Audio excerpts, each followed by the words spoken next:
Hey there. I wanted to put together a video that kind of threads the message of what God has been saying the last 24 hours through several different means and ways. And I think it's pretty interesting. So we'll start out here with Johnny and Elizabeth Inlow's Facebook page. Johnny posted this yesterday at 10:26 a.m. Your vote is your vote. All right. If you want to go check this and read this for yourself, you can go to facebook.com/restore7 and scroll down and look for this post. But honestly, there's just amazing level of just insight into what's going on in the world this year is from God's perspective. As Johnny points out, that this is the year of Noah and the days of Noah. And so you can read here, earlier this year gave a word that we'd entered into the days of Noah. A couple of highlights there. Noah is the number one most popular baby name in 2020, followed by Elijah. And he also mentioned that this year is the days of Elijah. And so Noah means rest. And the ark that Noah built rested or Noed on Mount Ararat, means the curse reversed. And so there's just a lot of great insight in here. So I started reading this not long after it was posted, I believe, but I was real busy, couldn't get a chance to finish it that morning. So that would have been November 2nd. Um, so anyway, that I didn't get a chance to go through all of it. So that being said, I finished the post like later that evening, 5:30, and when I finished reading it, I got to the point where the comments were at 444.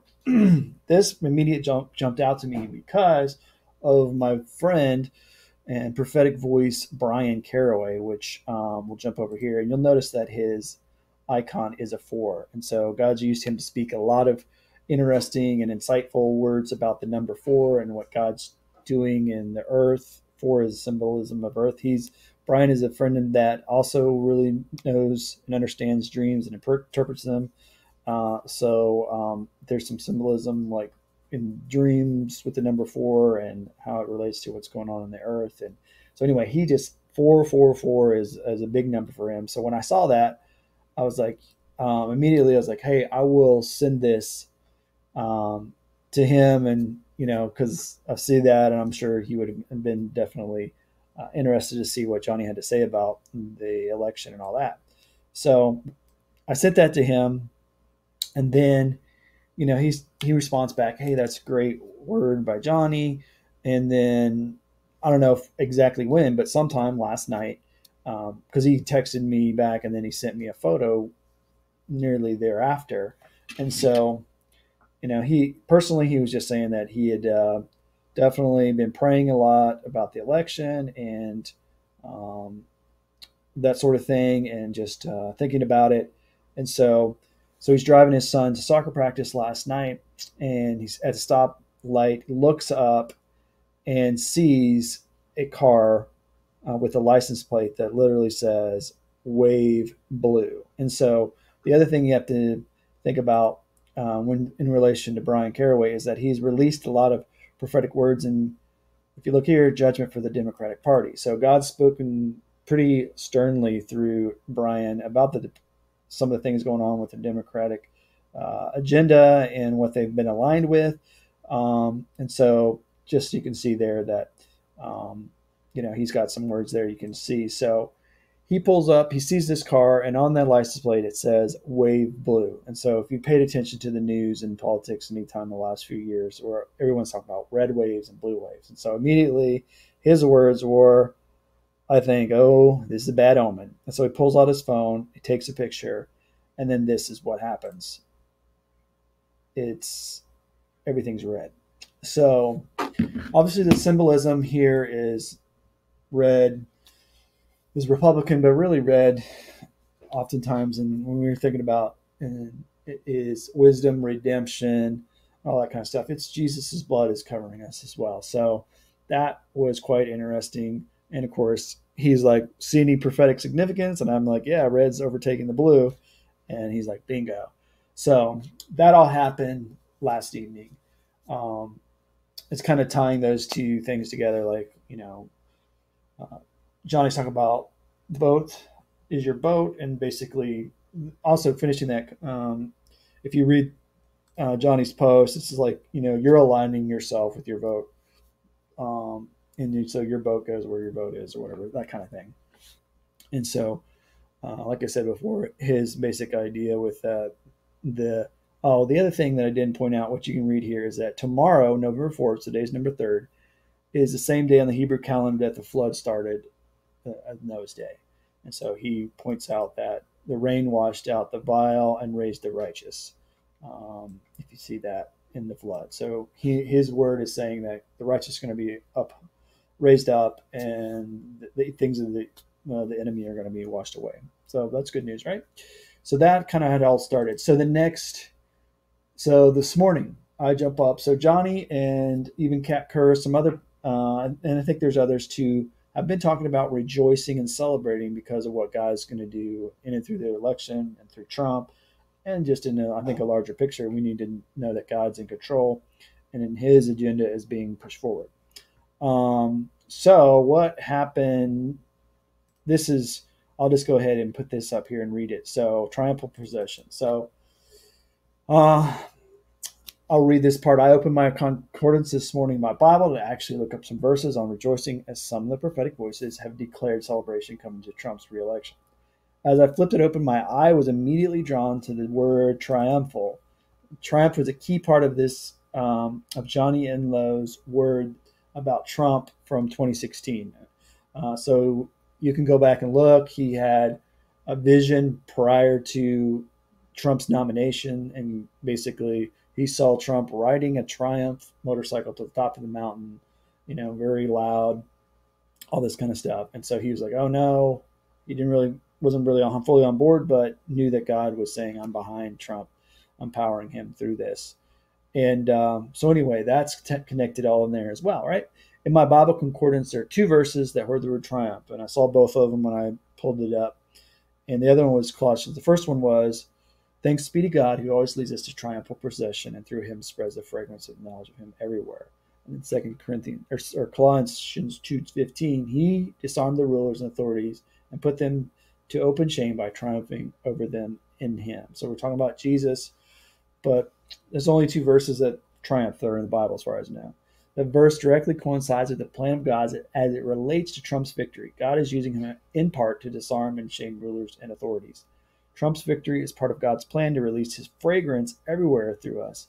There have been many words about the coming Great Awakening. Trump's freedom and initiative aligns with God's purposes in that where the Spirit of the Lord is, there is freedom. So President Trump is unseating demonically led authorities with the anointing God has placed on him. When Jesus unseated demonic principalities on the cross, since that moment they lost. Now it's our time. The church response is to fill the void with the sweet fragrance of Jesus in every area of society. So I had that thought. I wrote it down, and I shared it with some people. Jenny, my wife, my brother Michael. I sent it to him. He responded back, "Good. Hey, that's a good word. Appreciate that," or whatever. So then Michael calls me. All right. So we're talking about something else, and then he had messaged me earlier in the week and said he had some stories to tell me. We share these kind of different God stories back and forth. And so I was like, "Didn't you have one?" And he's like, "Oh yeah." So bring it back to, I believe, my brother was traveling and he was in Holiday Inn Express and he was looking for a pen. So he goes to the front desk and sees the lady behind the desk has a tattoo or whatever, I don't know, but it has a heartbeat on it. And he asks her about it. And she's like, "That's my son." And so he's telling me about all of a sudden, like when she starts telling him about her son, who actually has been in a coma for 2 years. And his name is Noah, 21 years old. And I believe it was 2 years of coma, but all of a sudden God just came over my brother Michael and he started praying with her, encouraging her, and just speaking life to her. And she was very touched by it all. And just, God moved in that moment. And of course, that brought me back to your vote is your boat. And Noah and I told Michael all about that. He hadn't seen the post. And so I told him I connected all the things that we've already talked about. And so he's like, "Okay, that's just interesting, like the Noah thing." And he had even more to the story. Like he was supposed to be going back home and thought he was going the right way and ended up he was driving the wrong way. And then he ended up in a town called Festus, which is the exact town that Noah was in, and a healthcare facility there. And so they just once again gave him the opportunity to pray in the place that he was for Noah's healing. So that's awesome in and of itself. So I shared him the picture of, this picture. I was like, hey, I'm connecting everything once again. Like I was reading this Noah post, and then, I sent this to my friend, wave blue, but it turns red, and then I'll share it with you, and then So anyway, we're just connecting the dots and all that. So I go this morning. So today is the election day, and so like it was less than an hour ago that I went to the polls and to vote. So as I pull in, the car next to where I'm on my left, there's a gentleman walking out. I see his shirt, and I'm like, oh my goodness, okay. And so I walk in behind him. We're showing our photo registration and all that, getting our stuff to vote. And then I say, hey, where did you get that shirt? And he's like, I got it in New York City. So then I go vote, fill everything out. I go check out, and then he's actually behind me. And so as I walk out, I'm like, hey, do you mind if I get a picture of your shirt? Because, I was just talking to my brother about this. And so this was the shirt.